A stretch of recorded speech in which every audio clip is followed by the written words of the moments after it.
Ladies and gentlemen, holy, not gonna curse, gonna try not to curse on season 4. Welcome back to the Ayoo Show podcast, season 4. I can't even believe that we're here. It's been a wild ride. I haven't seen you guys in maybe like, what, 2 months? Almost 3 months now? This is the latest we have ever released a season, but hopefully this season I got some crazy guests for you. But you already know the business. Today, I got a special guest for you. My friend, take a couple seconds, minutes, let the people know who you are and where you're from. What it do, what it is, what's happening? It's your boy Pressure, a.k.a. Mr. PressureOnline.com. Woo! And I'm sure I don't want to curse. No, you're good. I don't want to curse. No, you could do whatever you like, man. I had to think about this is a family show. Hold on, let me get it right. All right. What it do, what it is, what's happening? It's your boy Pressure, a.k.a. Mr. PressureOnline.com. Woo! And I'm fresh out of Jersey City, man. You know what's going on.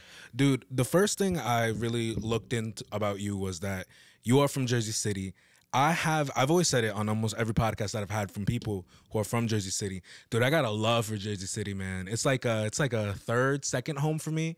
I mean, like, I talk about the cities that I love most in Jersey, and I feel like Jersey City's really coming with some heat when it comes to like the past like 5 years and how like the downtown has developed, how the scene has developed. And I'm thinking about, damn, like there's artists who have been coming out of Newark, Jersey City for like years now.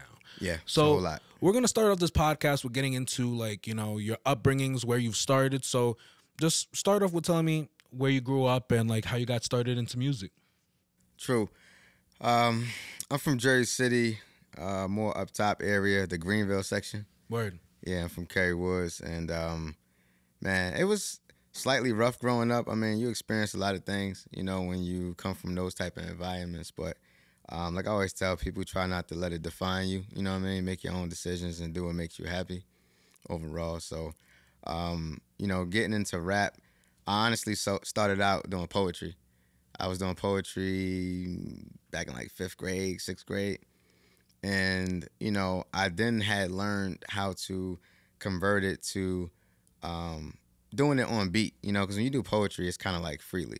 But, you know, my aunt had brought me downtown Newark one day. It's how old? I think I was like 10, possibly. And we had picked up a CD that said 50 Cent instrumentals. At this time, I didn't even know what the word instrumentals meant. I was young, you know. I know the word beats, but I didn't know instrumentals. So I'm thinking all his classic songs are on there. I want to hear it. Man, we put it in the car. We like, what the words? We thought it was bootleg. Like, we got somebody bumped us, man. So I was like, what? But she wanted to bring it back, and long story short, I was like, nah, I'll take it. And what I did was I went home, and I used to say 50 Cent lyrics over the beats, like performing it like I'm on stage with him. And then it came to me like, you know, incorporate what I was already doing and do it on the beat. And that's how I started learning how to write lyrics and the timing and everything. So that's how I pretty much started out, you know. Mm-hmm. Word. So I feel like in a lot of senses, I love when people talk about how they move from poetry into rapping, because I almost feel like in a similar sense, like I write a lot of poetry. I wouldn't necessarily call myself a rapper. My rapping career lasted about a year. That's all right, man. Because I was in a little boy band back in the day, like a Brockhampton type of vibe we were trying to go for. But man, you live and you learn and stuff like that. So I read in your discography that so around like 9 years old you start poetry, and around 14 you started rapping. Correct. 14 is when I put out my first mixtape. Yeah. So what was the process of making that mixtape like? I mean, this back when Radio Shack was around. I had went there, probably one of my boys or so. I don't remember exactly, but I remember getting like this mic that was like $20. It was like a pencil type of mic. Like, you know, back then you had webcams and the technology was just coming out to communicate and stuff. So I remember having like a Dell computer, plugging it up. It was USB, and I think I downloaded a program called Cool Edit Pro back then. Yeah, back in the day, and this when LimeWire was popping, all that type stuff, like back in the day. And yeah, I just learned how to record myself, man. Everything that I learned, this was before I started getting privy to like YouTube tutorials and all that. I was just doing basic stuff, you know. If there was a app that had a microphone option, and when you plug it in, I knew if I put the beat in there, I obviously could record vocals. So I started teaching myself how to do that, and it put me in a position where I did create a mixtape back then. I think it was called The Masterpiece. That was my first mixtape in 2007.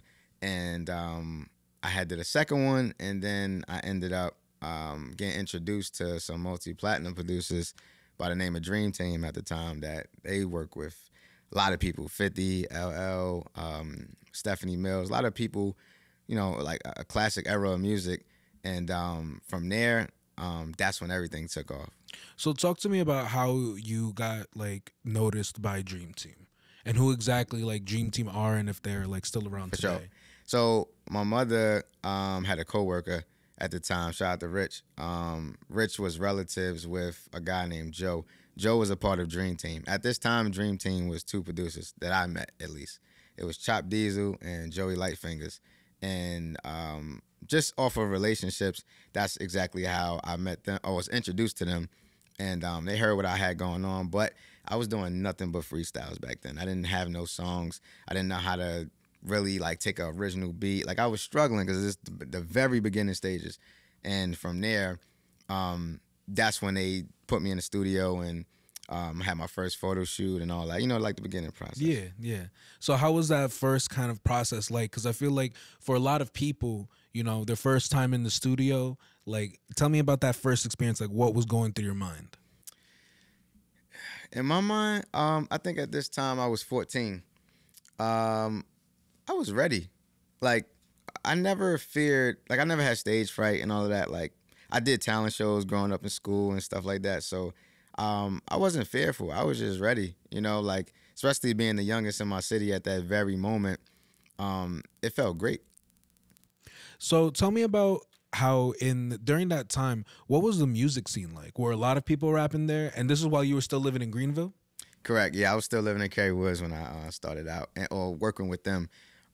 They helped me put together a mixtape called Apply That Pressure. This was 2009, and they had got me features from like some familiar faces like Ransom. Shout out to Ransom. I had other features on there too. I can't completely remember, but it was people from Jersey City as well that was on there, and I had created a single called What It Do, and from there, that's when everything really kind of like took off because I was like the first with like a green screen video. Like I was doing things and I had people around that were really contributing towards everything I had going on, just believing in me. So everything kind of like laid itself out from there. Word, word. So I actually have a question. So did you go to high school in Jersey City too? Correct, yeah. Can I guess what high school you went to? Yeah, let's get it. I was going to tell you, but get it. Snyder? Of course, it's the home school. Yeah. You know what's crazy? My friend's grandma, she was still living by Snyder up until like a couple months ago.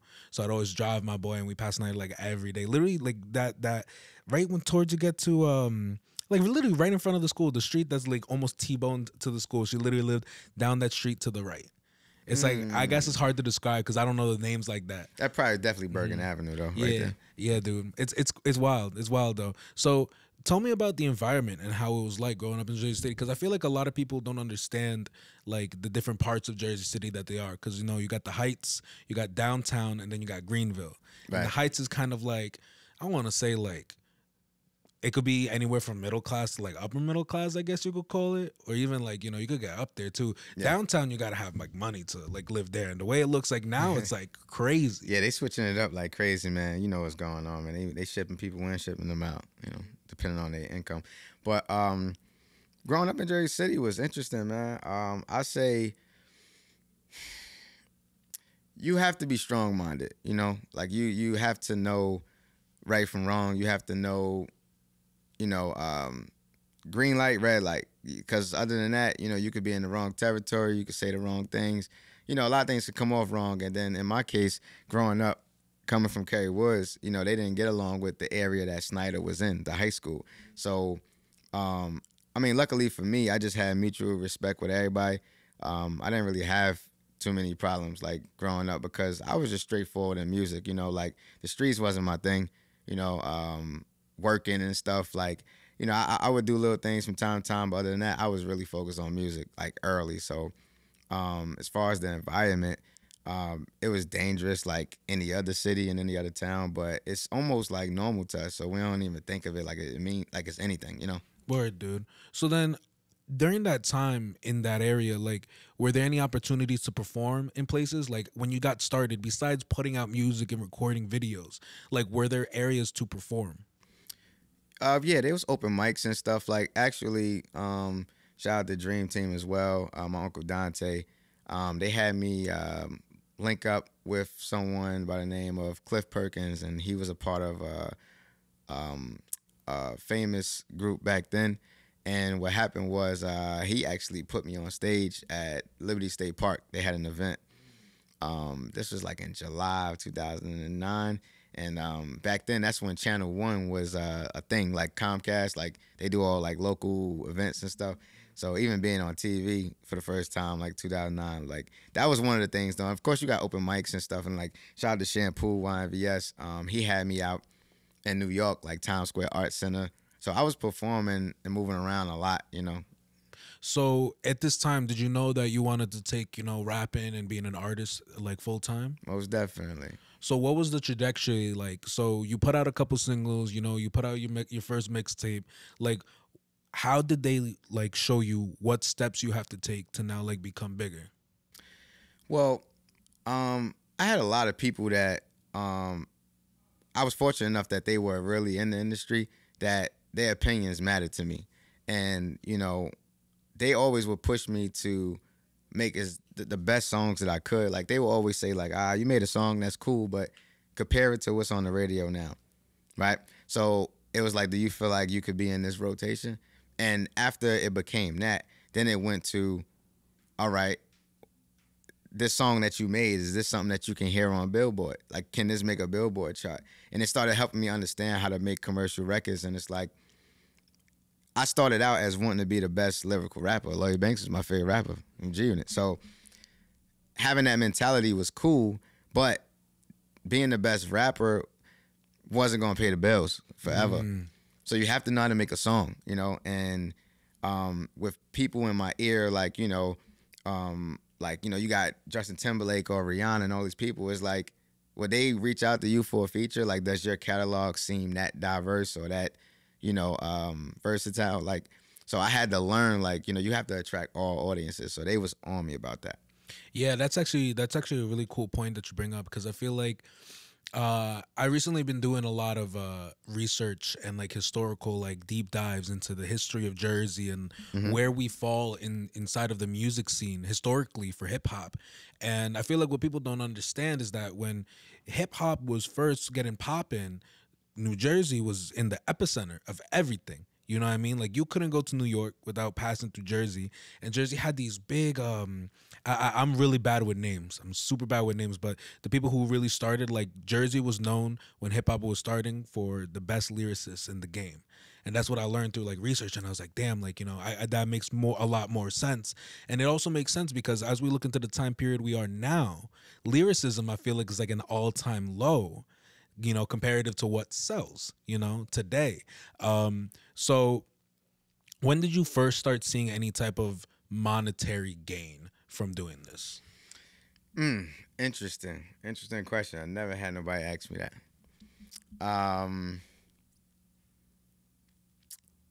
I would probably say when I put out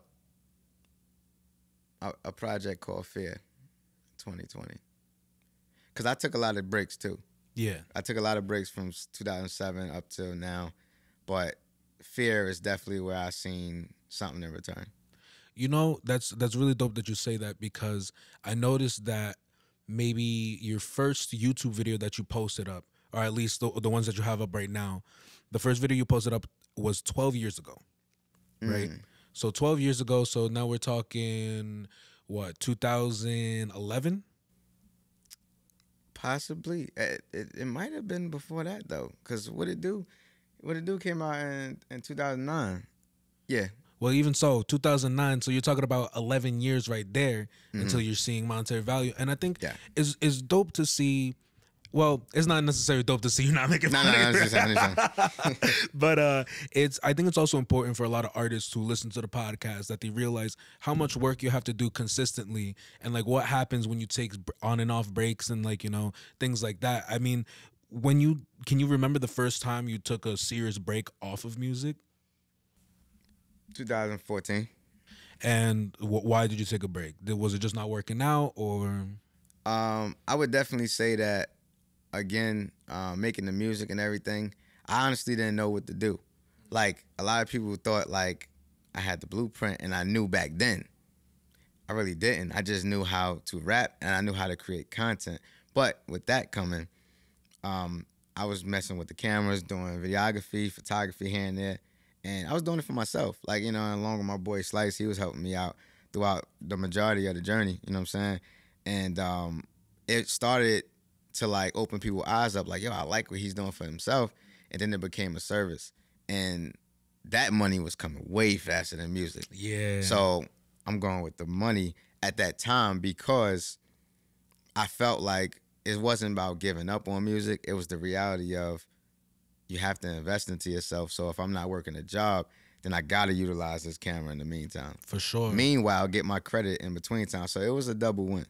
Yeah, I actually think I think that's the smartest way to go about it. To do something to make money, but that's also in your field, So photography is a great way too, because you get to stay around, the people, For other sure. rappers and learn and just make more networking skills. Definitely. I feel what a lot of people don't understand is that, you I think you can work, a 9 to 5 or a completely different job that doesn't have to do something within the music industry. But I feel like number one, you're putting yourself at a disservice if you're doing that. And number two, the amount of time you're gonna have to work when you're not doing that job is it's so much, dude. It's so much. So did you have any regular jobs within the meantime during this? So you said your first break was on 2014. You were doing camera work then, so that's why you like doing the Right. first break. So then when did you hop back into the flow?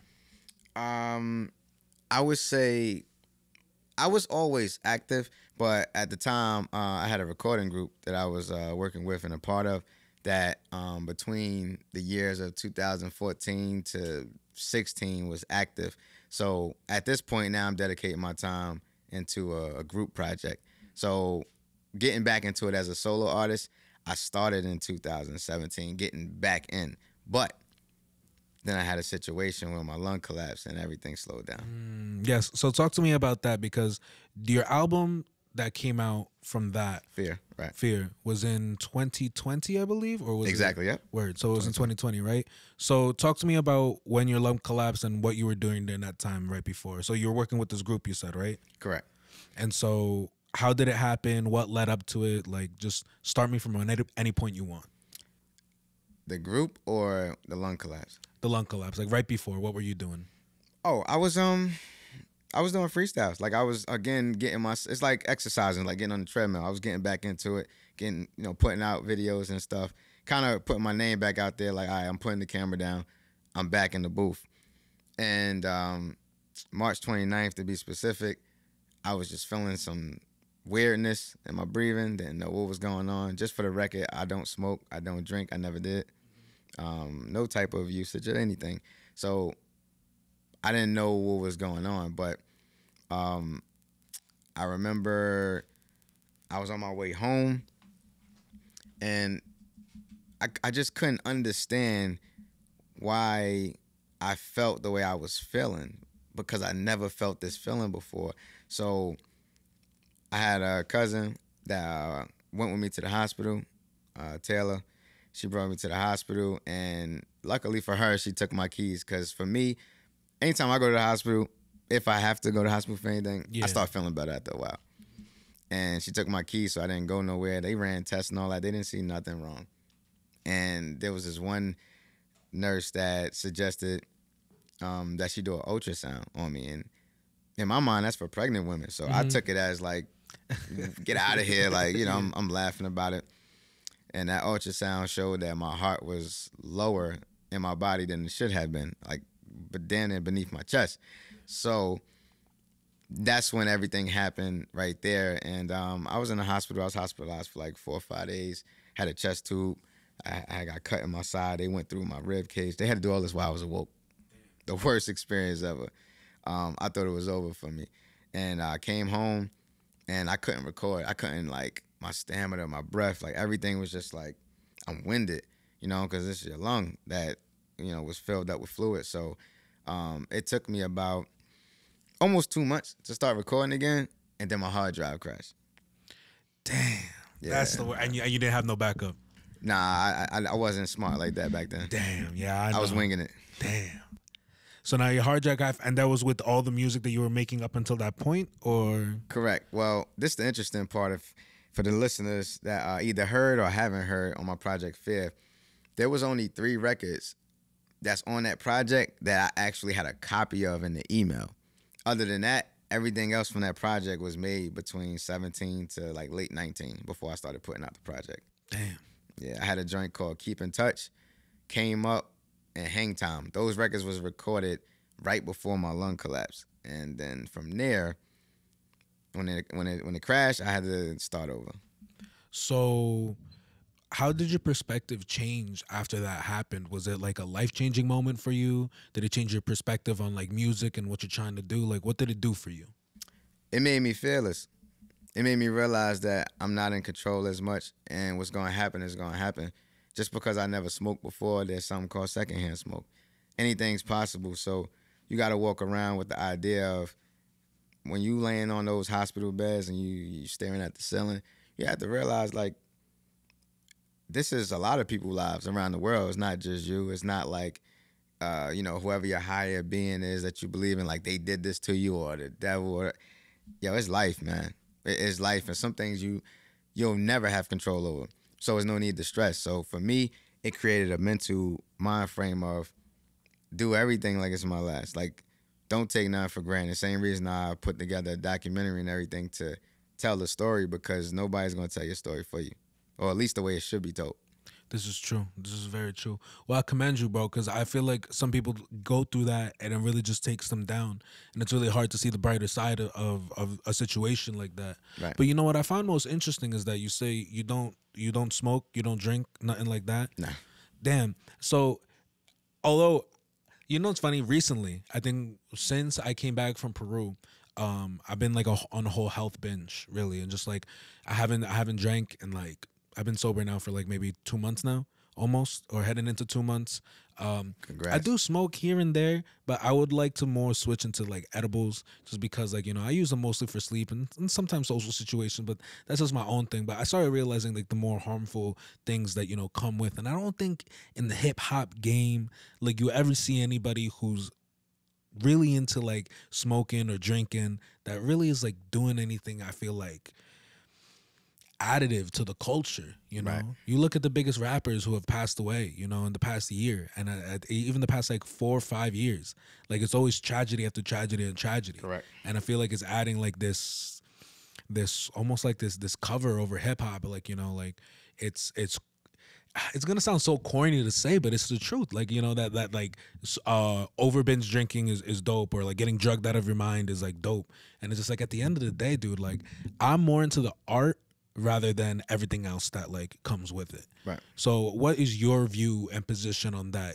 even since like you don't use any alcohol or smoke at all? I mean, my view on it is, if that's what a person does to get in their zone, or, you know, that's the reality, right? I have people in my family that drink. I have people in my family that smoke. I know people that do different types of things. That's their choice. The reality is, I don't know what they're going through. I only know what people tell me and what they show me. So if that's their escape route, I have to respect it, simply because music is my escape route. So that's why I put all my truth into my music. So I don't judge people based upon if that's how they find themselves having a good time or escaping. Word. So what are your views, like when your lung collapsed and you came out of the hospital?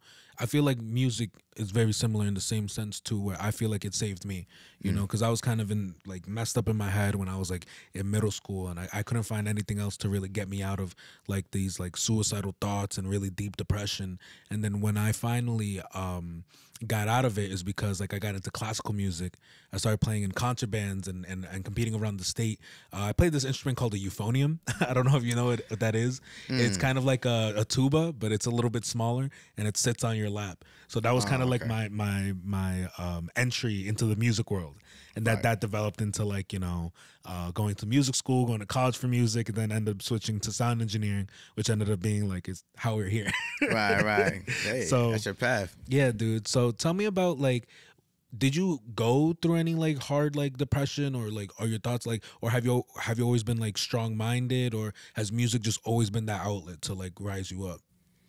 Man, I've went through things. Of course I have. Like again, when you grow up in poverty, so to speak, like when you grow up around, it may not be as rough for you, but somebody that you love, or that's your boy you grew up with, or somebody that you watch, whatever, grow up, if they messed up, that's gonna affect you, like because you care. If you got the type of, if you're a big-hearted person, it's definitely gonna affect you. So yeah, I would definitely say that some things have played on my mind where I'm like, man, like why I got to be like this, But again, these are the cards that we was dealt, and there's nothing you could do about it.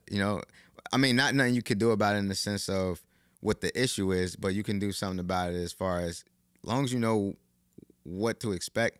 You can't be disappointed. You might as well just go out there and just make better, make change. For sure. So let's talk about your album. Sorry, I'm forgetting the name of it. Fearless, right? Fear. Fear. So when you were going through the process of making that and everything, because you have a lot of different themes in there, and I think the overall theme of the whole album like really sticks with the concept and Yeah. everything.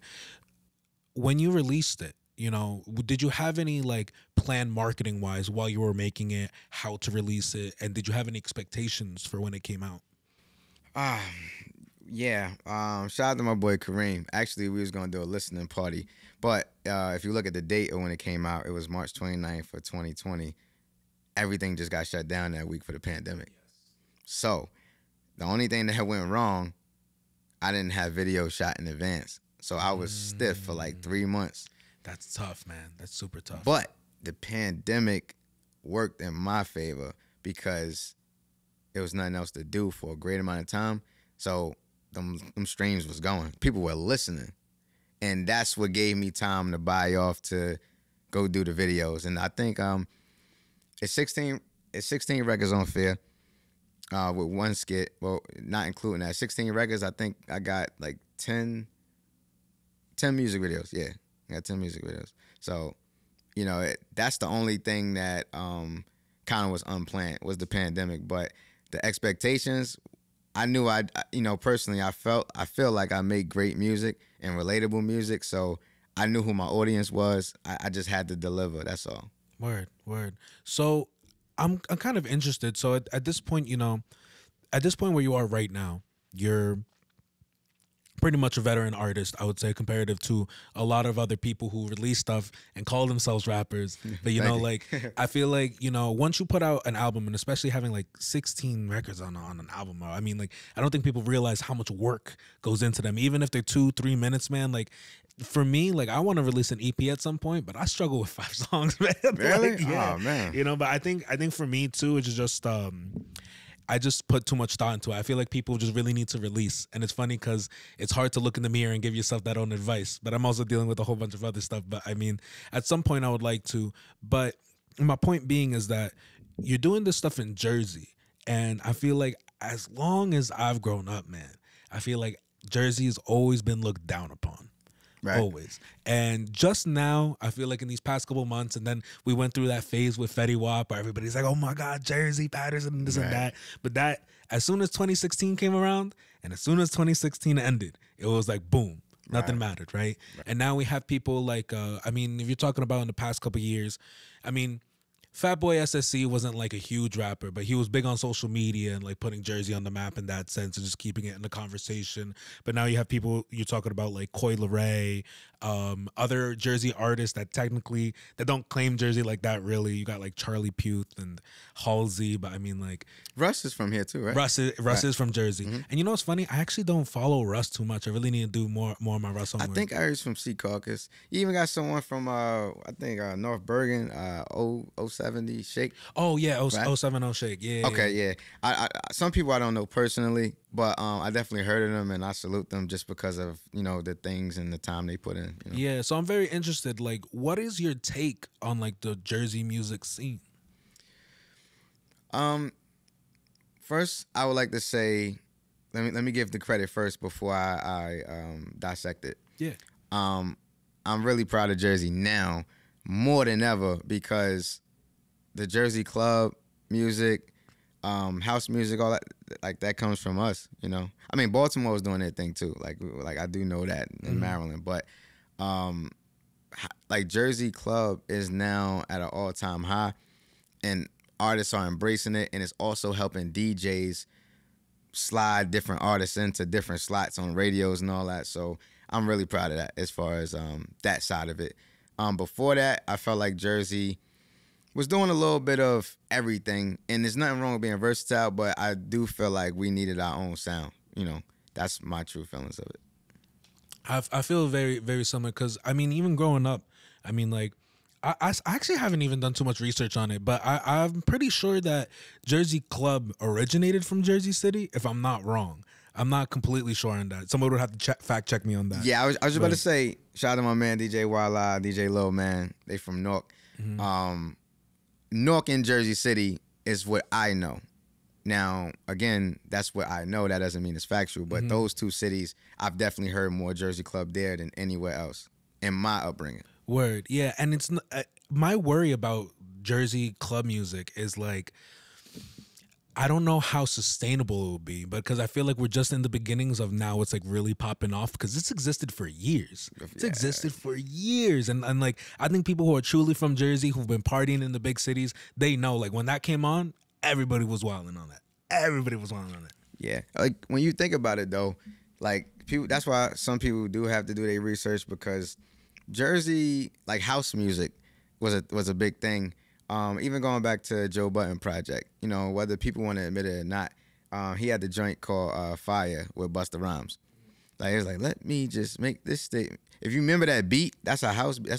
That's house music. So he was trying to implement it, but he didn't. I don't think he embraced it crazy because he's so lyrical. But he did that in 2002, I think, when his album came out. So, it's been around. I just feel like when you have someone like Fetty Wap, who's completely different sonically, I'm sure he could do a Jersey club joint. Probably have one in the stash, but because that wasn't the face of his sound, it's like you need someone who probably does that more, and then everyone else would see like, yo, this is what we all do. Everyone's different, Yeah, for sure. You know what? When I think about the Jersey scene too, I think about how in a lot of other places in the country, if you've been to, even like I had my boy, he was out in Arizona and doing a lot of shows out there. You have places in New York that like hella like, I wouldn't necessarily, but like basement clubs and also like regular clubs where you could go and host a show. You could have like 6 to 10 artists and it'd be big. I feel one of the things that Jersey lacks the most is venues to perform. Do you feel the same way, or do you find, or maybe there's some venues that you know of that I might not know of either? Well, I'm in a lot of spots, man. I'm all throughout Elizabeth. I'm downtown Newark, Patterson. I'm at a lot of these clubs just due to me doing work on the side. There's a lot of venues already. It's just not a lot of people doing the open mic nights. Like the opportunities aren't as presented. But there's a lot of spots. Like there's a lot of big stages and all that. Because if you know, they be booking all types of artists to come through this club, that, without even me naming it. It's just the opportunities. I think that's it. Some people don't like the open mics because, from my experience, every rapper that performs there is coming with their people, and when they're done performing, they leave with them. So you could think to say the best for last is a thing. You'll be performing for the janitor. Yeah, you better go early. You know what I'm saying? For sure, dude. Yeah, it's weird. I've only experienced a couple of like, I know there's I work with Mad Minds, and they do an open mic at the beginning of their show, and then they'll have the headliners towards the end. And like, I don't know, I've been trying to just get more into it because I feel like the business too is very lucrative. You know, you really go into it, and I see where other artists struggle in the sense of like, oh, I gotta pay $250 to perform. Oh, I gotta pay $100 here to perform. Like, what do you find is the best way for an artist to come up, especially if they're trying to perform in Jersey? Well, times have changed. I was just having this conversation with our producer the other day. Shout out to Chop. We definitely just had this conversation. The best thing to do now, in my opinion, the marketing dollars is everything. You better beat the internet up. You can reach more people with the internet. I wouldn't struggle and stress over open mics and stuff. Open mics is great, right? It's somewhere to be recognized and all of that, but and it's great practice. But the internet has changed the game so well and so much that you really should focus on building the audience first. So when it comes time to perform, people are there to see you, versus you going there and hoping everybody wants your Instagram at the end of the performance, and it don't go like that. You know, people get blindsided with that, thinking that that's reality, but it's not. Yeah, I think that's a very good point to bring up too, because although I'm so back and forth with it, because even though what I do literally encompasses social media to the max, and like what I post up, man, there's a part of me, and I've said this almost every podcast, like, I don't like social media. I don't like the internet. Really? Yeah, dude, because I just feel like sometimes I feel like it's a disgenuine connect. And that's why I love like having the podcast where I could go someone like to face. Like, I've had people like tell me like, oh, can we do like a Zoom podcast? I'm like, I don't feel like I'm feeling your energy there, you know? And I think as well, in a certain sense, I feel like it's harder to carry yourself on the internet and be as like quote unquote real than it is in person. Whereas, and if you're talking to me, like, you're gonna get my genuine reaction every time, rather than like, you know, if I post something online, like if I give you a reaction that's not live, then I could edit that any way I want to. Correct. In that sense, like, I could really work on like what I want to say and then give it to you, rather than having to work on already having that answer as a person, you know? And that's why I think I keep these podcasts unedited.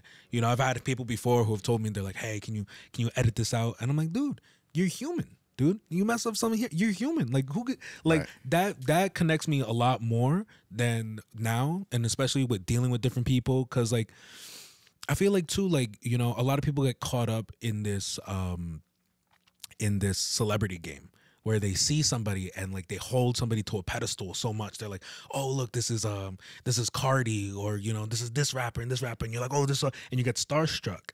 And luckily, through being a sound engineer, you know, I've been really honored to be in like certain situations where I'm in a studio and someone big walks in, right? But then as a sound engineer, you learn really quick that you're like, hey, you're here to make music. This is your job. Like, cool that you feel starstruck or whatever, but now it's time to work.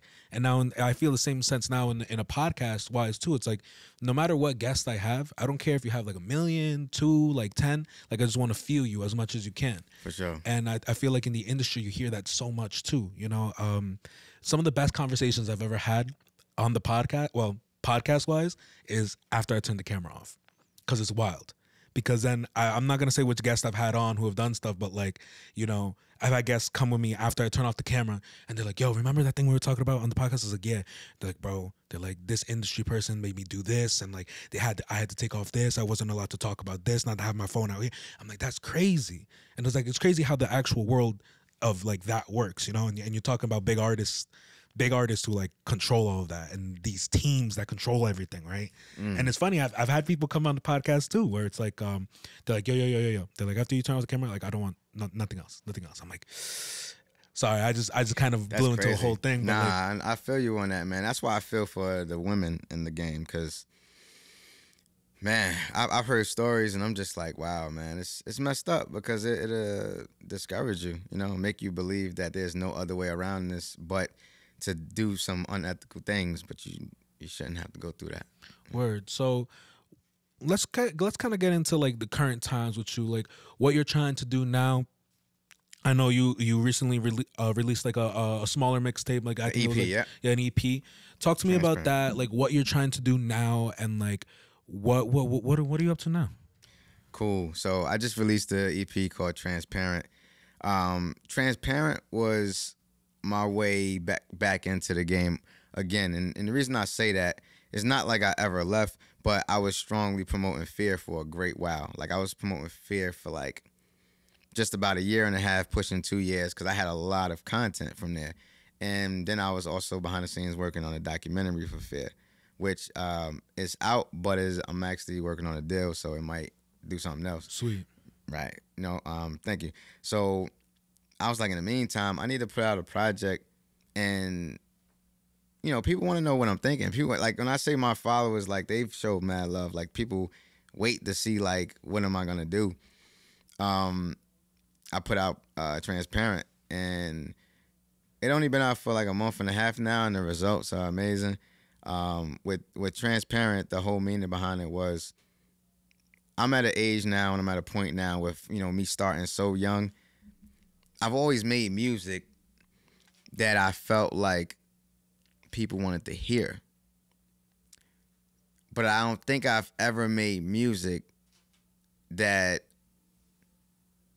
I want to tell people how I feel, whether they like the music or not. It was a different approach this time. So Transparent was definitely like, man, I'm going through stuff. I'm going through stuff people don't know about, whether it's in front of the camera, behind the camera, whatever it be. And when you start going through real stuff in life, you want to be an example for somebody else, right? Like, I have little brothers and sisters. You want people to see you and feel like, that's real to me. Like, I'm not here to call myself a real, individual. I just want to give real experiences, real reactions, and let people know at the end of the day, we all human. We all entitled to mistakes. So Transparent was definitely like, if it comes with outgrowing people that I love, family, friends, it's okay. People don't think it's okay to hit the reset button. People sometimes feel like that female that's in a relationship that she know homie ain't good for her, but she always try to figure out a way to make the love work. I try to make that love work with those that would tell me they love me in return.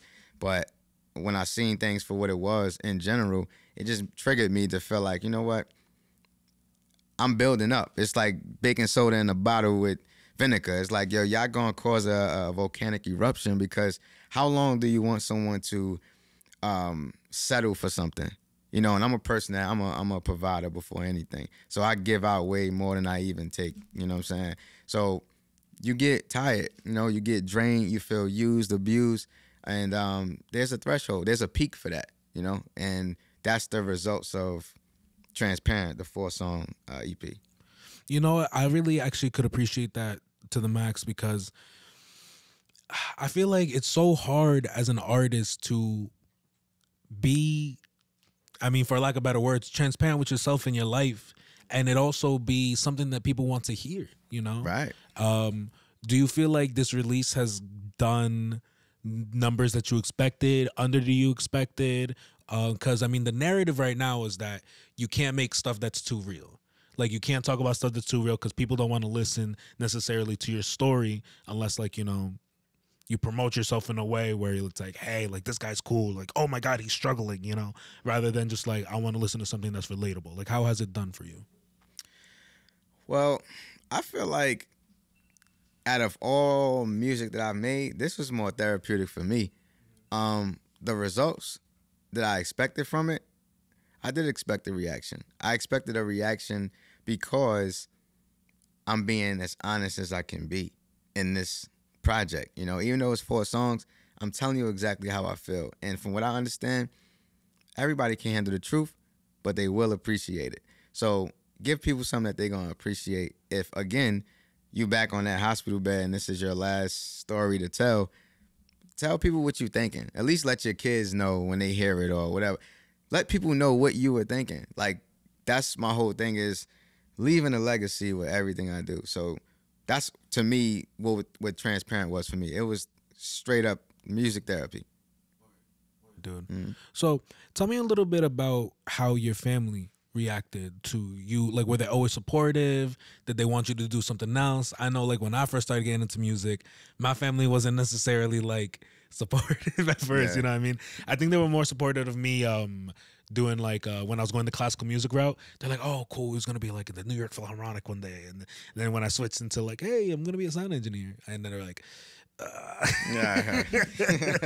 well, did your family support you throughout your music career or like your music journey, or if they did and they switched around, like how was that like?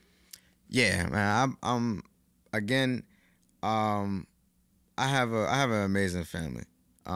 Very interesting too, but I have an amazing family, and my mother was supportive in the beginning. She was like my manager, momager, they call it. Sick, yeah. Yeah, my mom definitely was supportive, man. She helped invest into a lot of equipment that I have. Still to this day, you know, some stuff I still have, but she definitely gave me the push, investing in the stuff. My father, same way. Like, a lot of people don't embrace their dads too in hip hop, man. So that's why I always try to push that message out. Like, man, you better embrace them while they're alive. Like, y'all bugging to be sitting here acting like y'all some knuckleheads and all that. Like, your father's alive.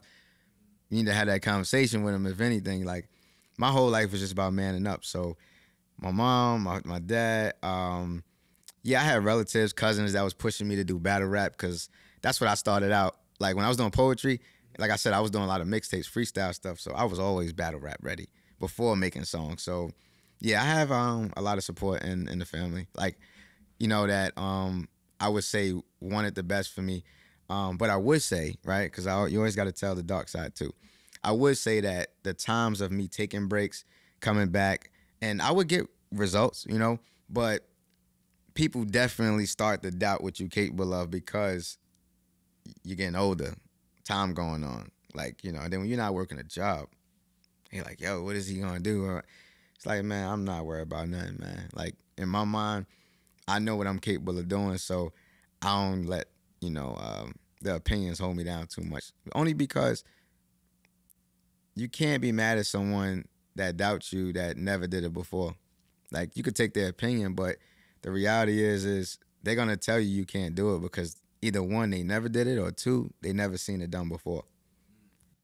For sure. I think being in Jersey is kind of tough in that sense too, because I feel like you don't see too many people doing this out here as much and like, you know, really pushing for it. I feel like you know, even podcasting wise, I mean, man, I don't think I can name more than 3 podcasts really in Jersey that like have been around for more than 3 years. You know, you have people who come in and out and stuff like that, and Yes. like, and that's cool. But like to really put yourself in a position where like this is what I do now, Right. you know, I think it's very difficult. And I think I can name like 15, 25 podcasts that I see coming in and out and stuff, and it's cool. Right. But like, you know, it's hard to dedicate yourself to something and improve yourself in your craft. You know, I remember at one point when I was talking on the podcast, and I mean, I'll be honest, I was just talking nonsense.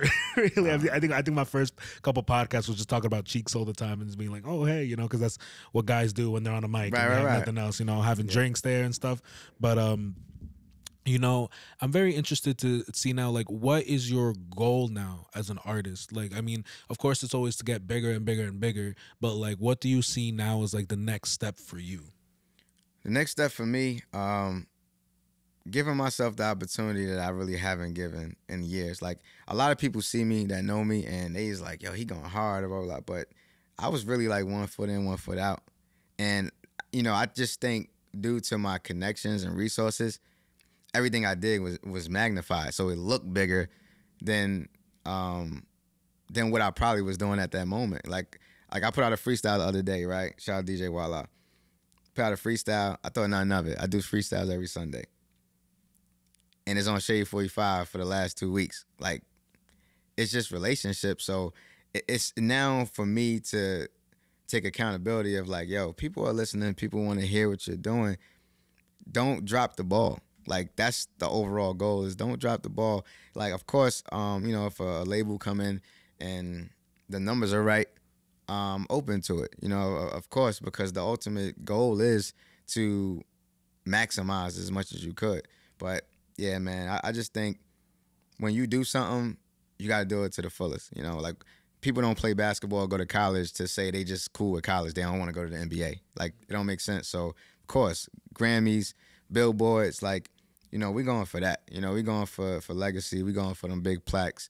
Like, we going to touch the world like Michael Jackson level. Like, you want people in different continents and places that barely understand English to say that you're their favorite. Like, that's the goal.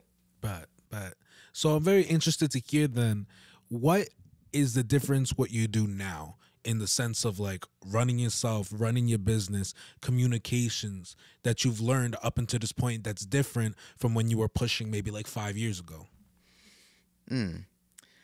5 years ago, I would say, that's interesting.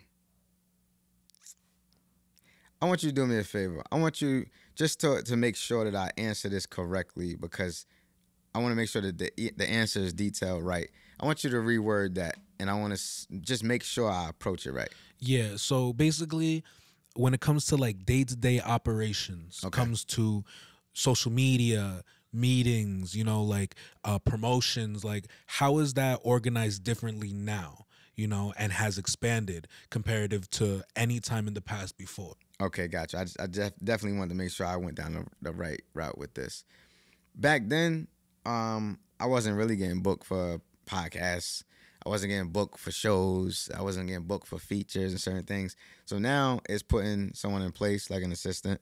Shout out to Latasha. Shout out to Dolly. I have people that just help, you know, in general, and kind of make sure that everything is organized in the sense of, if you want to be successful, you have to write things down. You have to like have structure. I have structure way more now than I did 5 years ago, for sure. And what about that structure is like helps you, like changes you from the regular artists, other like regular artists? Like, what do you need then? Like, what are your kind of like your pillars of like organization to like help you build up as you grow? Definitely time management. As far as like, if I say I'm gonna do something, do it. You know, not procrastinating. That changes everything. Realizing, you know, don't take 2 days to do something that you could do in 5 hours. Things like that. Also, just scheduling. Like, for example, like I do live in the booths on Sundays, right, when I'm rapping in the booth. Sometimes pre-recording, doing things in advance, so in case life happens, you're always prepared. Sitting for one day and coming up with a week worth of content. You know what I mean? Like, those things change everything.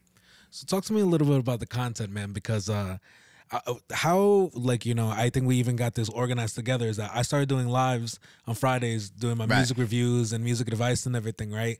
And then you popped in and I did your review, and one of the, I was actually talking about it with everybody else in the studio for a little bit, because you mentioned it before, how important it is to have content, putting out things regularly, letting people know what you're doing, and, you know, giving the people what they want.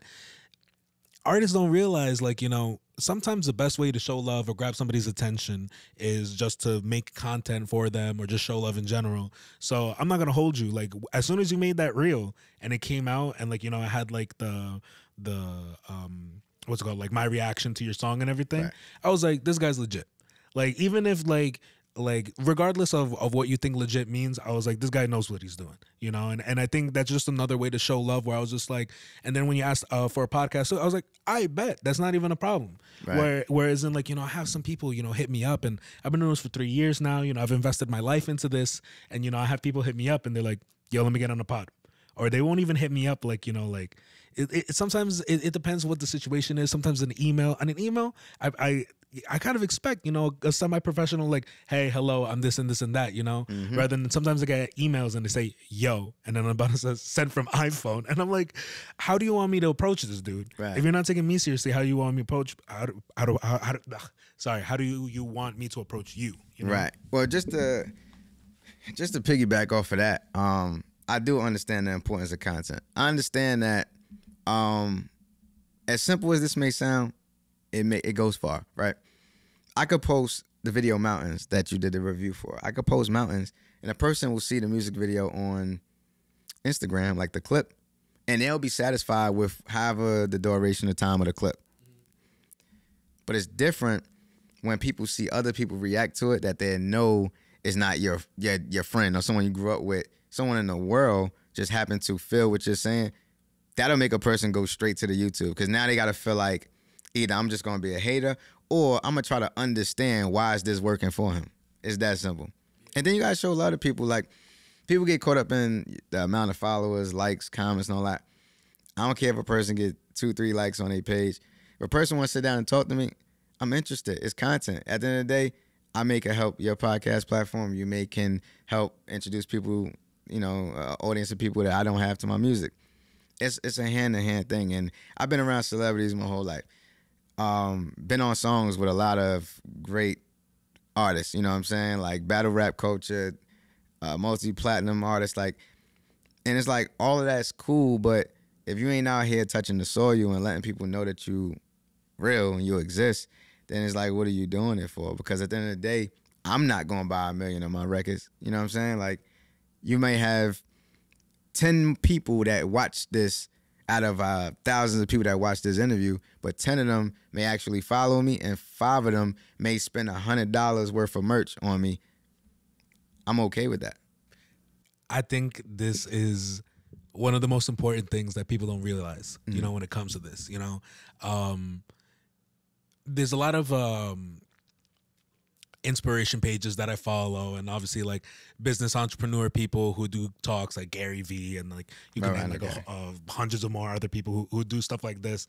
And something that he always brings up is like, I'm invested in the one-on-one. I'm invested in when the one person comments, if you look at a lot of like the reels that I post up or whatever, like I'm always commenting back and like always showing love to people who show love. You know what I mean? You got to. And it just makes so much sense to do that. And I love that in online, obviously in the online setting, it's dope, but I also love doing that in person as well. Even if I tell one person, I'm just like, hey, this is my YouTube, and like, I do this. If you're interested, you should subscribe. And then I see them hit subscribe. I'm like, bet, like that's one person who I just invested into. And I always tell people, and even when it comes to music, I'm always like, dude, as long as my song impacts like at least one person, it's all worth it. And even if the song I make even impacts me and continues to inspire me to continue to do what I do, then it's worth it. Like, I don't know why people are so obsessed with the numbers. I'm glad you brought that up.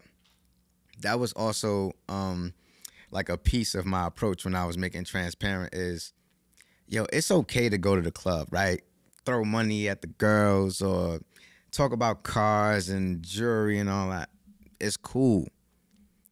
But it's people that live check to check in real life. Like, it's people that don't get paid to do certain things in real life. It's people that's in this country that just came here from wherever, that's working for crumbs. They don't have the luxury of the quote-unquote rapper lifestyle. So if I'm going to be for the people, then why am I sitting here fascinating things that I know the listeners don't even have day to day? So when I was making Transparent, my idea was be as honest as I can. That's why it's called Transparent, because like, tell people what it is. Like, you'll get in trouble with the law. You'll have breakups with your girl. You'll have things going on with your ex, and address it, because people don't realize, like, we all have problems. It's millionaires that got problems, believe it or not. It's billionaires that they're depressed over something. So the money aspect don't matter. It's the fact of make sure you let another person know that they're not alone, because you're not the only person going through this in life. Man, you're really dropping some gems for the people listening right now, man. I'm just going to check in real quick with the people listening. Y'all, if y'all listening right now, don't forget to hit like, subscribe, show Pressure some love, hit his channel right now. Links are all in the description real quick. But, I think a cool segue off of that and what you were speaking about is I kind of want to get into, and one of my favorite conversations to have with artists on the podcast is your music making process. How you go into making a song. I know you talked a lot about freestyling, right, which sometimes is my favorite way of seeing how an artist makes things. Like, it's actually really funny to see some of the Lil Wayne interviews going on, and there was this one Lil Wayne interview that I was looking at, and there was this guy who was showing him some lyrics that he made. I think he was talking about some baby mama stuff, and he was like, I wrote that. He's like, I'm fire. Like, I'm like, yo, how hilarious is that? Yeah. That you just spitballed that and you're like, oh yeah, that was fire, you know? So off of that little story there, like, do you feel the same? Like, how was your songwriting process? Are you also the producer on stuff? Like, how does it work out? Yeah. Now going off that, piggybacking off that Lil Wayne quote, there are lyrics that people have spit to me that I was like, and I don't drink or smoke, so I'm bugging like, what? Because I've put out probably a dozen of mixtapes, like throughout time that was just on mixtape hosting sites. So like even when I do live in the booth, I don't know those lyrics. I literally do them the day of, and it's out my head and it's gone. I don't like everything about me is creating fresh content, so I'm the same way, which is funny. But the process and the approach, I have to find a beat that I'm inspired to. I have to. If I find a beat that's dope, I'm gonna just put it to the side because I have to be inspired to say what I'm feeling. And then when I hear a beat, I have to ask myself, what am I feeling? That helps me understand what's about to happen next when I'm making a song. So in the sense of making songs as well, how do you approach then collaborations? Like, you know, collaborating with other people. Do you ever think about song structure when you're making things, or do you like to let things kind of happen more naturally? I say for me, there's two ways I approach doing collaborations. One, there may be two different motives, right? One, I may say, I know this person's style sonically, they'll be perfect for this beat or concept, for the hook or verse or like that. And then secondly, a person may not be the best lyrically, but audience-wise, it may make sense. Like I've done a rock and roll feature before, like 2011 or 12. You know, I've been on some pop records before, like straight pop records. So it's about, are you merging audiences or does it just sound good together? That's my two approaches with collaborating. Word. So when it comes to beats or, you know, picking out the instrumental, do you like to have any process when it goes into like making it, or do you usually leave it up to the producer? My approach is, it's kind of all over the place. Like sometimes I specifically want samples. Like I'll strictly look for beats with samples in it, or I may look for straight East Coast hard boom bap type. It's about what I'm feeling. That changes everything. So then also, how important for you, because I feel like in rap it's not too difficult, but I'm very much into a lot of experimental hip hop. I'm really into the scene of funk right now, like mixing into hip hop and changing that sounds. And like for example, Lil Yachty just had his album come out. I don't think it was called Black Seminole, but that was the first song on his album, and it's a psychedelic rock record. I don't know if you've heard it yet, but it's really weird hearing Lil Yachty That's interesting. doing psychedelic rock, and it's actually really dope. That's dope. It sounds a lot like, man, I'm forgetting the band. It's not hitting my head. But for the people who listen to the record, y'all know who I'm talking about. I come from a mixing engineer background, you know, sound engineer background. Right. Do you ever do you ever have any notes for your mixing engineers? Do you always just feel like you just want a clean sound behind the record? Has it been something that you have ever thought about at all? Well, this interesting part that I wear many hats. Mm-hmm. I record, mix, and master all my projects. That's sick. So I don't have nobody to answer to. It's just me. So I go for listening to a record that I make and thinking of a record that may match it as far as the feeling. And I just, like, I never went to school for it. So I'll just listen to something and I understand the plugins and the tools I have. So I would just try to mimic that just to make sure that I get it as radio ready as possible. But I've been mixing my own music since the beginning. That's insane. That's very hard. When you wear a lot of different caps, it's hard to really go into that. And I think if you've been doing this since the beginning, dude, I mean, like, that road to learning and getting your mixes better and better, man. Right, it's a process. But you know, it's an interesting conversation too, because I feel like, did you ever feel like handing off that process to anybody else? Definitely.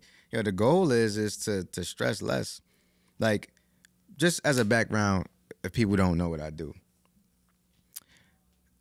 I pick the beats. There's no A&R. I pick my beats. I write the lyrics if I write them or freestyle them. I'm in the studio. I'm mixing and recording. I'm running in and out the booth, record back and forth. After I mix it down, I'm the one that create the artwork cover. I do graphic design. And after I do the cover, put it out. The next thing you know, I want to do the video. Shout out to my man Eddie. Eddie shoots all my videos, but he'll give me the footage and I'll edit it. So I'm editing my own video too. So I'm a whole package deal off of one song alone. So it's a lot. Would I prefer help? Of course. Like if I couldn't just strictly be an artist, then I would. But I'm not saying that I can't, but it's easier to get it right the first time than for someone to have to learn how I like things done, you know? So, I've went to other studios and recorded with people, and I'd be like, I don't sound like me. Different mics, different settings, different knowledge. So those things kind of make me, like, frantic, where I'd be like, it's hard to put that much trust into someone when you've been doing it for yourself half your life, you know? I definitely feel that, man. I feel that I've actually really relate to you right now because with everything with the podcast, I do it all myself. Oh. You know, when it comes to sound editing, video editing, every single post, every single comment, scheduling, DMs, calendars, I do everything by myself. Yikes. And I think if I could just focus on being a host, you know, it would be dope. But last year, it's funny because in my mind, some goals that I feel like people would put into like maybe a couple months, I right at the moment of where they know the business is, I have to kind of put into years and dedicate it. So like for example, last year was two big things. It was setting up my portfolio. And then it was also, I need to become a better host. Like I need to learn how to research my guests better, talk to them better, understand what they're telling me, and ask questions based off of that, you know? Because in a lot of other podcasts, you know, I feel like they don't do enough research. I feel like they're asking questions that these people have done time and time again, but also not having a structure within themselves as well. Because like in every podcast, my structure is very much like, all right, if this person hasn't done like 1 million interviews before, like I'm not gonna spend, you know, the first hour of the podcast listening about his whole life and then the last 30 minutes talking about what he did today. It's more like, all right, first 20 minutes, I'm gonna let my guests know a little bit what he's about. They could check him out, and then after like what he talks about is gonna make them interested to go back to what he's doing. Sure. And honestly too, you know, not compete. I'm not trying to compete with any other podcasts out here either. Like it's all love. Anybody, like for example, if you go to another podcast, I hope that they would be like, all right, what questions did Beto ask? And he's like, all right, I'm gonna ask different stuff. You know what I mean? So, you know, that being the whole point. But I feel like if you did take what people just really don't want to put in the work.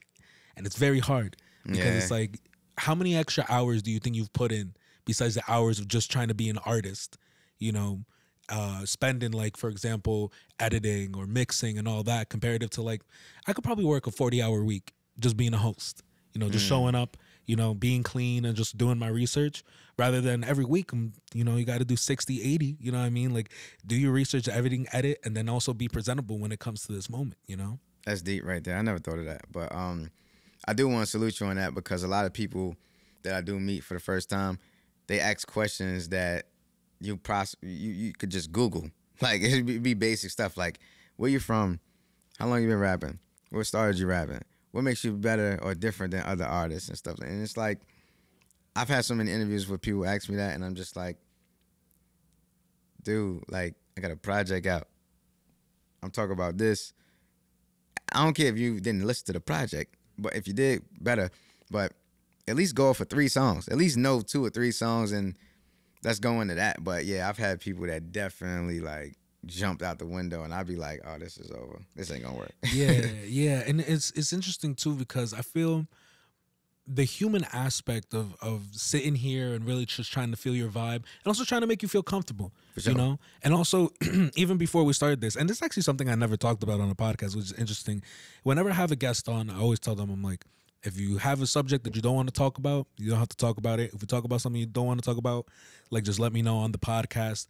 I feel like a lot of hosts get kind of blindsided by that real quick when they have someone who's just like, like, and they get tensed and they're like, fuck, like, how do I keep this going, you know? Yeah. Or you get a lot of awkward moments. And although I love awkward moments, I love when people are just like, where people feel like, oh, like, where do I go from here? Like, how was your day today? You know, like, I really do flourish in those. But I'm sorry, but you gotta have a chemistry when you're talking to somebody too, man. You gotta know what you're there for. So if I'm here to give an interview, the goal is to answer questions in a way where a person can bounce off of what you're saying, right? That's one, to help go into where you want it to go. Or sometimes it's times that respectfully I've like done the interviewer job where I may volunteer something so they can, you know, it could kind of like open their mind up and then ask questions, because you want people,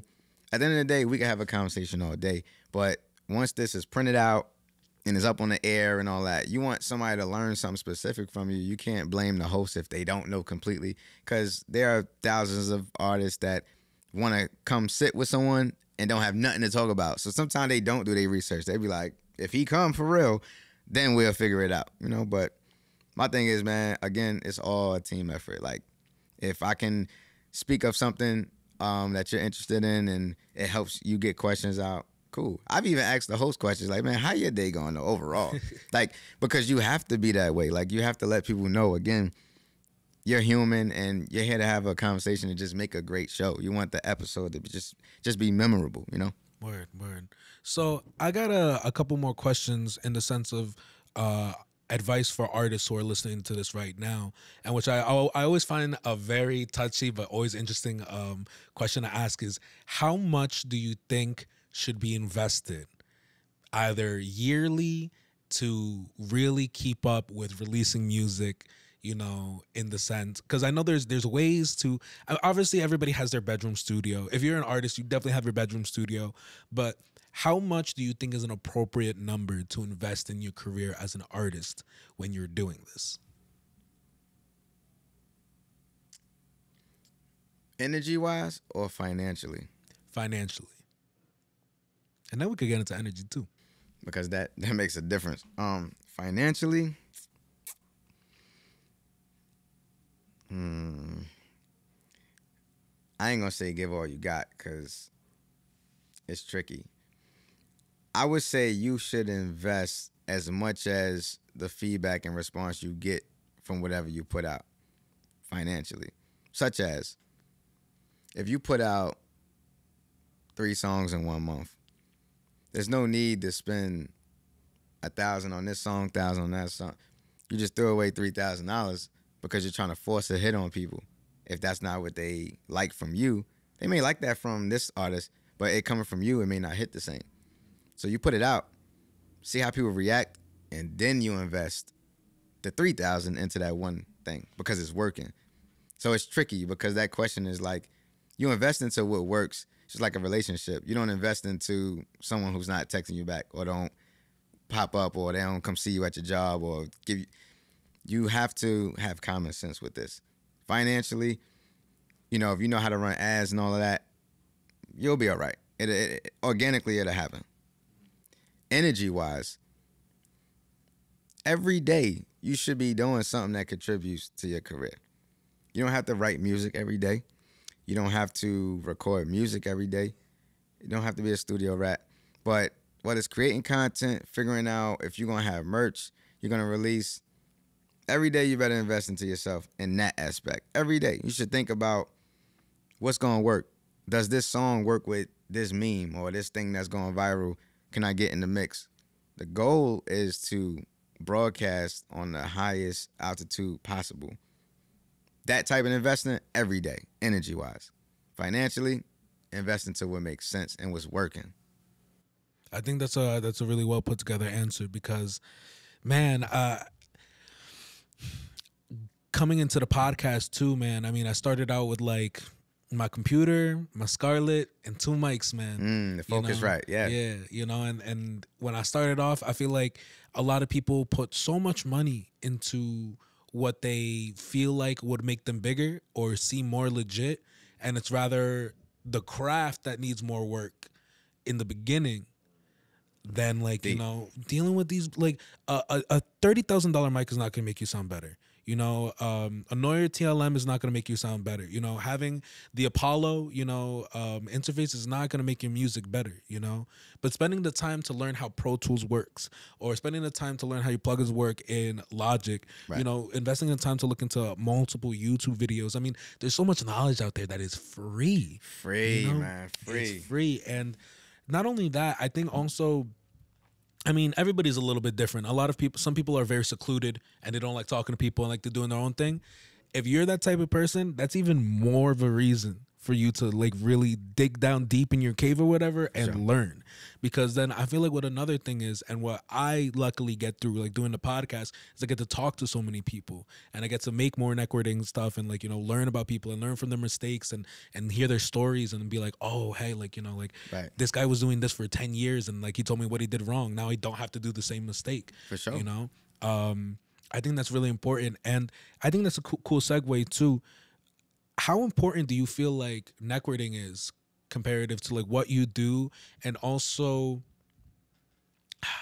you know, I'm kind of gonna skip that because I looked into like a lot of like who you've been around and what you've done, and I think it's super important that artists here, like, just because you've met one person or you've been around celebrities or people who have done big things Right. doesn't make your career blow up. Not at all. And I'll leave it at that. I'll kind of let you kind of elaborate on that. What do you think of that? Yeah, artists need to realize that it's all exercising.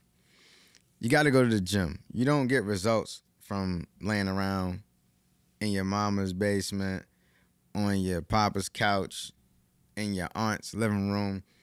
You don't get results like that. You have to exercise. You want the muscle aspect, you have to go and be consistent. There's relationships that I've even had that I had to, when it came back around, like resurface, like I had to rework it again. You know what I mean? Get that number again and kind of like be a little more attentive. You know what I'm saying? Because people forget about you quick. Like, I was just telling someone this the other day. I won't say the artist's name, but think about the artist that was in the industry that was hot for 3-4 years, right? Back then. That same artist could get on a song now and you're not going out your way to go listen to it just because they're on it. Being hot comes and goes.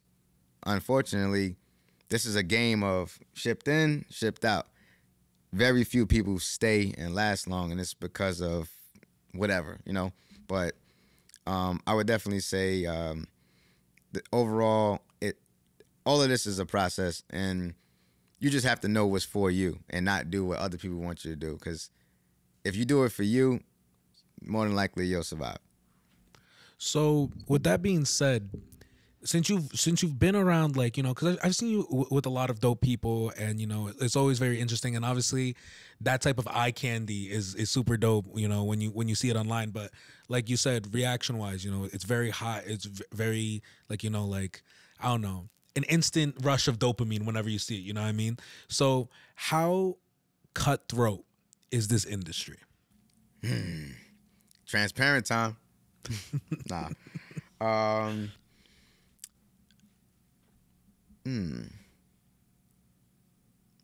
gonna speak of my experience. I can't speak for anyone else.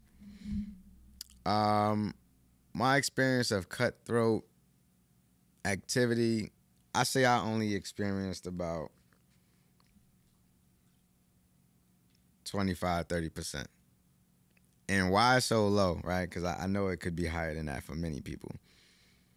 I do so much that I don't really have to go to nobody for nothing. Like, I have my guaranteed cameraman, my boy Slice, like whoever may actually help, you know, be in the studio to amp me up. Like, I have the team aspect in pocket, where the most I possibly need is, like, you know, someone that want to come in and invest, a marketing specialist, maybe someone that can help reach a certain audience and they understand how to move a certain product or content. But my experience is kind of low just because I've really stayed in creative control with everything, you know, and a lot of artists don't know that. Like, you got to manage yourself don't sign with a management and think you about to take off, like, because you got to give people something to work with. I definitely feel that a lot. You know, these conversations are kind of hard because I feel like when you do get into this industry a lot, you realize that it's not as big as it seems. No. I feel like from the outside perspective, a lot of people see these celebrities, these artists, and they're like, oh my God, they're like, they must have like, 100 people, 150 people backing them. And like, when you talk about the people backing them, if they're signed to a label, you got that whole, who works on that label working on them. But I mean, like, those same people are also working on whoever else is signed to the label. Correct. There's only so many DJs. There's only so many sound engineers. There's so many mixing engineers. The venues that you perform at, usually they have a mastering engineer there or like a head engineer there who's been there for years, and they see the same people walk in and out. I'll never forget one of my engineering professors. He was working at this big venue out in New York City, and he would always tell us the wildest stories, because I remember one time he had J-Lo like walk in, and he said that she was just being hard to work with. Right? She was just being very difficult. And he was just like, he walked up to me and was like, hey, you could either be cooperative or we're not doing the show. And this guy, like, technically, and it's so funny because engineers in the industry and mixing engineers, people don't realize, like, your song will not come out if you don't have like a mastering engineer, mixing engineer, right? Especially in the process. And if you're that yourself, then you have nothing to worry about. But if you're on stage, the person who controls your mic, everything, and how your performance is gonna be, that's the mixing engineer. That's the engineer in the back. You don't respect him, nothing happens. And it's so funny because even in the Grammys, what's the tail end of the Grammys? Everybody watches, the artist gets their Grammy for best album of the year, song of the year, this and that, and then everybody tunes out their channel and we get to who's the mastering engineer. They shout out the engineer, the label rep, the stylist, and all that. All those people are important because those people are the pillars, and they are the crutches to your whole image. So what is your advice for artists who, I think kind of just like some basic etiquette when it comes to meeting people in the industry and how you should approach them? That's gonna hurt right here. I gotta be transparent though. It's gonna hurt. When you approach anybody, I have to look at the camera on this one. I have to make sure they know. When you approach anybody in this game, this might hurt a little bit, but I got to keep it real with you. When you approach them, you have to know that you are not the only one. As simple as that sound, some people feel like, yo, I got a music video I just dropped. I just did 100,000 streams on this and that. You're not the only one. That doesn't make you special. Unfortunately, let's talk about us, because we're all a part of this community. It doesn't make us special to say what our accomplishments or our achievements are. What changes the conversation is when you're on their radar before they even meet you. Because you put in the work, the conversation is different. And I think that comes full circle to like being consistent, putting your stuff out consistently, doing what you got to do, man. Because I think I was in one of the music reviews I was doing, and I was looking up the statistics. There's 60,000 minutes of music being uploaded to Spotify. Yeah, I looked at it every single day. Definitely. And it's like, where do you fall against that? You're already in limbo just off of that. Mm-hmm. And I have people, I've had people come up to me in tears before, man, and they're like, yo, like, this is my life. Like, I'm putting everything into this. And it's like, don't get me wrong. Like, I feel for that. Like, I feel that to my core. So looking at somebody, and even you having to look at, the camera like that, it's just like, dude, you are not special, but you're unique. That's usually what I say. I like that. You're not special, but you're unique, And it's like, how unique can you stick out from the crowd? That was what changed the game, Like, there's people who want to get signed and do all of this, and I'm like, dude, but you got to look bigger picture, dude. Because I'm like, do you really want to do this? Like, you got your degree in something else, and I get you make music. If your friends are vibing with your music, people are vibing with your music, and you get the streams that you want, like, cool. Is that what you want? Or do you really want to get into this game and see how it works? Right. And I'm glad you said that, man. And I always try to make comparisons and analogies for people to understand what I'm saying better, right? You you can go to Miami, you can go to LA, you can go to a fashion show, wherever, right? You can run into the baddest 20 models, right? Yeah, a woman can have a beautiful body from head to toe, nice eyes, nails done, all of that. How special is she if her attitude sucks? Or how special is she if she come with drama? So people get caught up in the outer layer of this celebrity, I've seen them on this show, I've heard them on this station, or blah, blah, blah. And it's like, yo, if you really met some of the people that you say you like and that you idolize or whatever, be inspired by, you'll be like, I don't even like this person. As a person, as a art or whatever, you may respect it, but nah. So again, that's how even women look at us as men. You walk up, yo, what's up, shorty? Yo. They get hollered at all the time. What makes you special? I mean, shit, even, excuse me, cursing, even bringing them a batch of roses off top will change the perspective. It's about, like you said, being unique and being you. That changes everything. So we're actually coming pretty close towards the end of the podcast right now. I didn't want to open the floor to you. If there's anything we didn't get to or something that you wanted to bring up, now would be the time to do that. If not, I do have a couple more things that we could discuss, but I'll kind of leave it up to you. I mean, at the end of the day, for one, I just want to say I appreciate you. I don't know how many people shout you out, but I definitely would say that the time you took to even review my video, even accepting the offer for me to come here, I want to give thanks to you first. I appreciate it. You know what I'm saying? Thank you. People need to know that you're important. Your voice, is just as important as my voice on the record or whatever it be. Like, we all somebody. So, never forget that. Your setup is amazing. The studio is amazing. And hopefully other people know that, they may not see it now, but, you possibly become a gatekeeper for a lot of people 3 years now, since you already put in 3 years already, So I'm just appreciative off of that, let you know that. That's first. I appreciate it, man. Thank you. For sure. Secondly, check out Transparent. You can go on Spotify, Apple Music, any streaming platform. Type in PressureOnline as one word. Everything spelled regular. PressureOnline, Transparent. Check out the EP. I have another video about to come out after Mountains. It's called Green Ranger. It was the intro. And I got some more music coming and some things coming, but you follow me on Instagram at PressureOnline, and y'all definitely stay in tune. I don't want to announce things too early, but things is getting in motion. Bet, dude. So I just have a couple more questions for you. Okay. So I got two more, because there's one thing that I forgot to bring up that had actually come into my brain. So you had this music video come out on YouTube, Ote. Ote, right. Right? And that, numbers wise, did really dope. And I know that we don't do, it's so funny because the relationship between caring about numbers and not caring about numbers is so on and off for me. Because right. I'll have a reel that goes out and it gets 2 likes. I don't care. Like, I was like, I enjoyed it, put it out, it's content, whatever, right? But then sometimes you get like a reel that goes out, and like, for example, I had one last year that did like 15K or something like that, right? And I was like, okay, that's dope.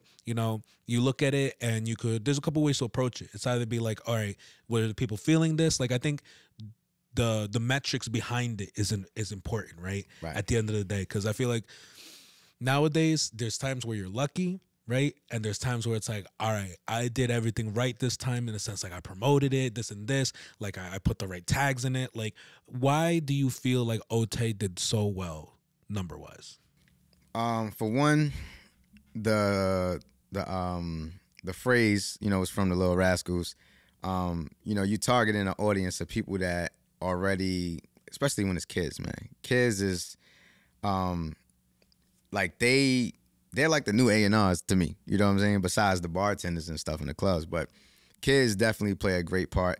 It was a fun record, and it had different elements in the video, like, the girls dancing, and just showing more of my fun side. I think that helps a lot, because if it's friendly, it's easier to share.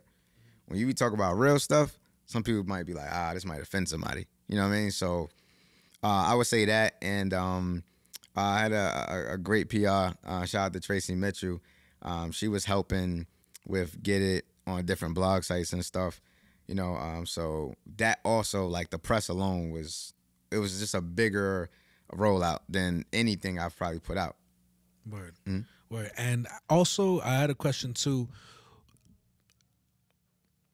There's something really interesting because I almost feel like times are changing a lot where more people are using streaming platforms, and I feel like radio, I feel like is slowly dying. But at the same time, the voices that run radio are just as predominant today, I feel like, as if they were before. And for example, you had a song that DJ Drewski put up on Hot 97.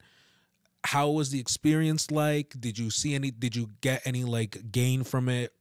Maybe follower wise or recognition wise? Like, how do you feel about that whole experience? Now, when you say that, just to clarify, so I answer this right, is this when he first played my record back in 2019, or is this the one that he just played last month, like the first single off of Transparent? I believe it was the first record off of Transparent. Okay. He played Green Ranger within this month, something like that.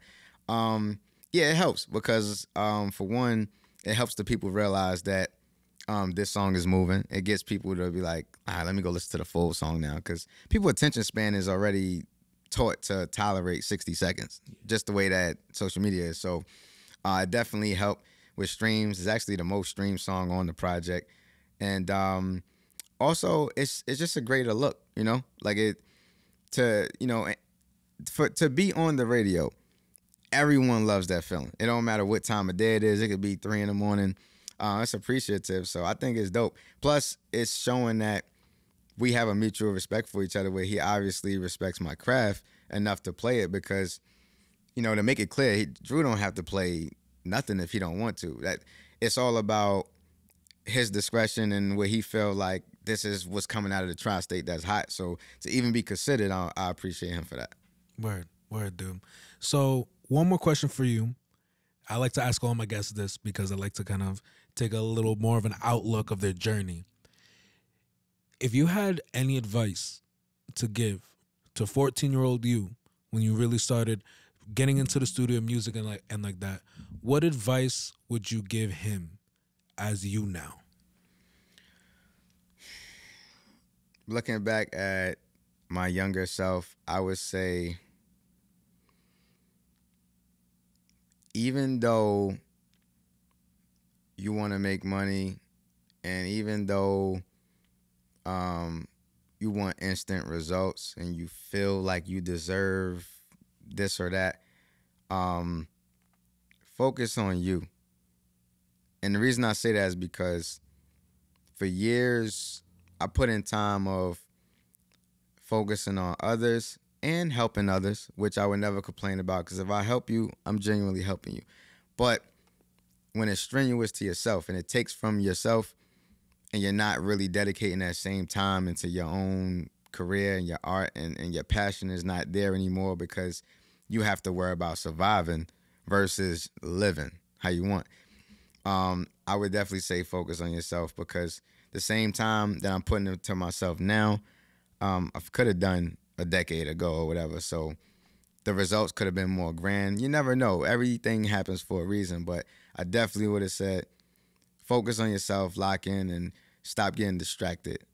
Like, there's a lot of distractions that come with being an artist. And I dealt with that in my younger days. Pressure, I want to thank you so much for coming on to the podcast. It's been an absolute pleasure having you, man. Please let the people know where they can find you. If you have any shout outs, if you have anything to promote, now is the time to do it. Yes, sir. So y'all definitely could check me out on Instagram at PressureOnline. My Twitter is PressureOnline_. I mean, realistically, between YouTube, Google, whatever you do, any streaming site, just type in PressureOnline is one word. Definitely can find everything I got going on. And I just want to say shout out to, for one, like I said, yourself. 2, my mother, family, friends, Slice, Eddie, Dolly, Janaea. I want to shout out even the people that's watching this, because if you watch this far, then that means you rocking out with me. So shout out to you. And guys, y'all already know the business. Ayoo Chill Podcast, YouTube, Instagram, TikTok, wherever you find your podcast. You could also check out, I don't know if it'll be ready by then, but hopefully it is, ayoochill.com. We got merch coming out. All of our videos is going to be out there as well. Exclusive content from this podcast as well will be on there. But guys, thank you so much for tuning in. Go check in with my boy. And yeah, dude, we'll call it a podcast, man. Thank you so much, man. Appreciate it. Hey, yo, chill. Bad, dude. Dude, that was sick. How'd you feel about it? Perfect, man. That was amazing. That was even therapeutic, man. This is my first interview since I dropped the project. Hell yeah, bro. Appreciate it, man. Appreciate it, man.